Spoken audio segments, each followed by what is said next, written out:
You're watching Golden State Warriors Today by Chat Sports. I'm Chase Senior. Appreciate all of you for making today's show a part of your day. Make sure you hit that red subscribe button down below to stay in the know with all things Warriors all throughout the year. So on today's show, I really want to explore this question. Does Kevin Durant regret leaving the Golden State Warriors, a wonderful basketball situation with great stability, great continuity, a great team, elite general manager, a very good coach, and an awesome supporting cast, for the unknown that was the Brooklyn Nets? Because you take a look at the Eastern Conference standings, and this is only part of this discussion, and Brooklyn's really struggled this year, nowhere close to really making a run at any of the top seeds in the Eastern Conference. Philly, Heat, Boston, Bucks, Bulls in those top 5 spots. And then you take a look at the Brooklyn Nets. They've been hovering around 500 this year. James Harden got traded away because he wasn't satisfied with the environment or the situation in Brooklyn.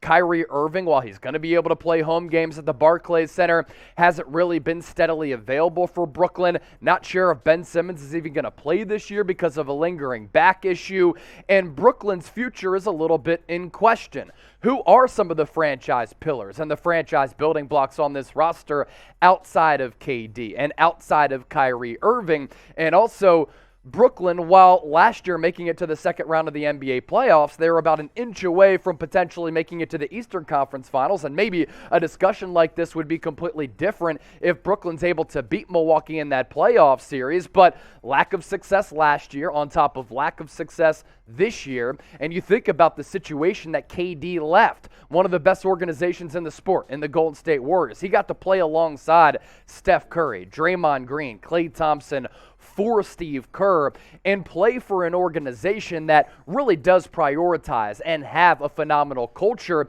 And the basketball style in which the Warriors played with lended itself to Kevin Durant being very, very successful, but also the team was one of the most fun teams to watch in the history of the NBA.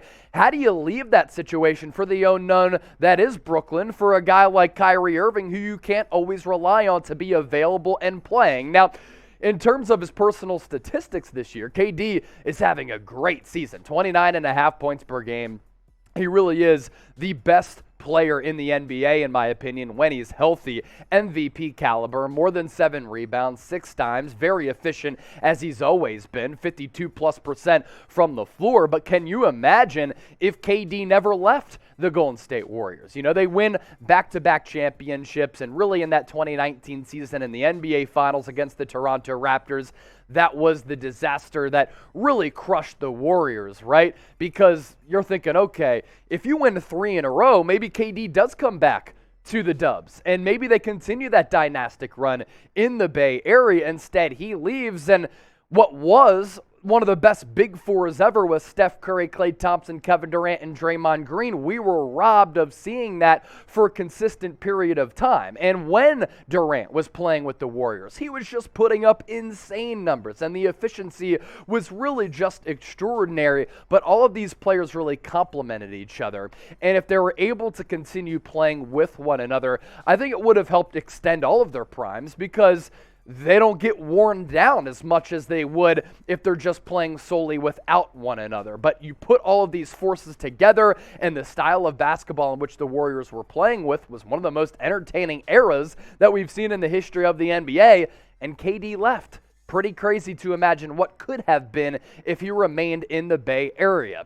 Now, how many titles do you think the Warriors would have won if Kevin Durant stayed with the Golden State Warriors? Give me a number figure down below. Fascinated to see what all of you say.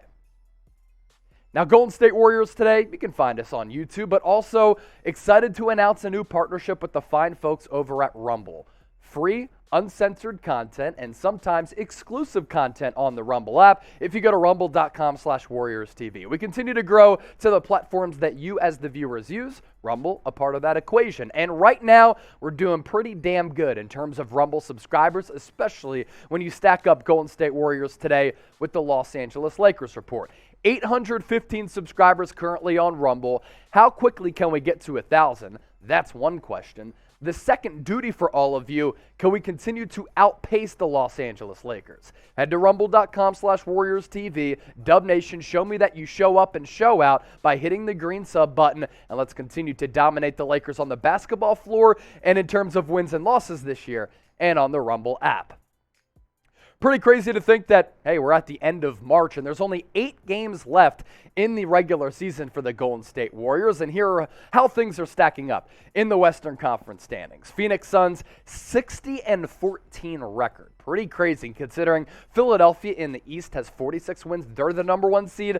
They'd be 14 games back of the Phoenix Suns. That's how really the Suns have been moving all throughout this year, and without Chris Paul for a long stretch. Really impressive considering that they were able to really just keep their heads above water and continue to play incredible basketball paced by Devin Booker. Memphis Grizzlies, your Golden State Warriors at number 3 with a really good record, 48-26, 22 games above 500, followed by the Utah Jazz, Dallas Mavericks, and then the 6 through 10 spots. NBA play-in tournament could be pretty interesting if the Pelicans take on the Lakers, Timberwolves against the Los Angeles Clippers potentially, but the 6 through 10 slots, Nuggets, T-Wolves, Clippers, Lakers, and Pelicans.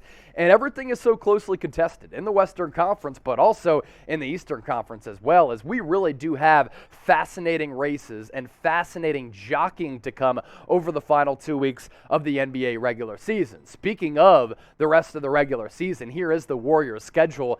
8 games remaining.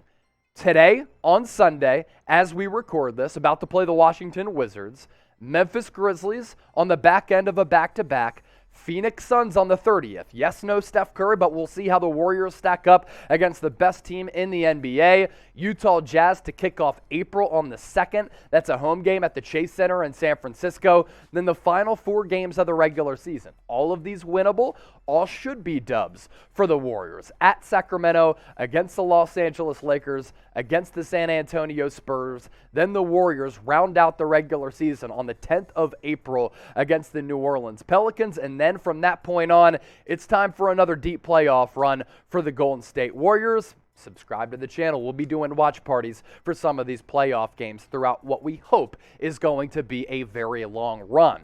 So we just sliced and diced the last 8 games of the regular season for the Warriors. How many games will the Warriors win out of those 8 remaining games? Let me know in the comment section. Don't forget to subscribe, but also shoot me a follow on Twitter and Instagram at Chase_Senior. For a lot of you Warriors fans who live in the Bay Area and beyond, if you like football, I also cover the San Francisco 49ers here at Chat Sports, so I'm always keeping you up to date with the latest 49ers news and rumors and tweeting out clips from the show at Chase_Senior. I made it easy for all of you. It's the same handle on both social media platforms. Give me a follow. I greatly appreciate the support, and let's chop it up.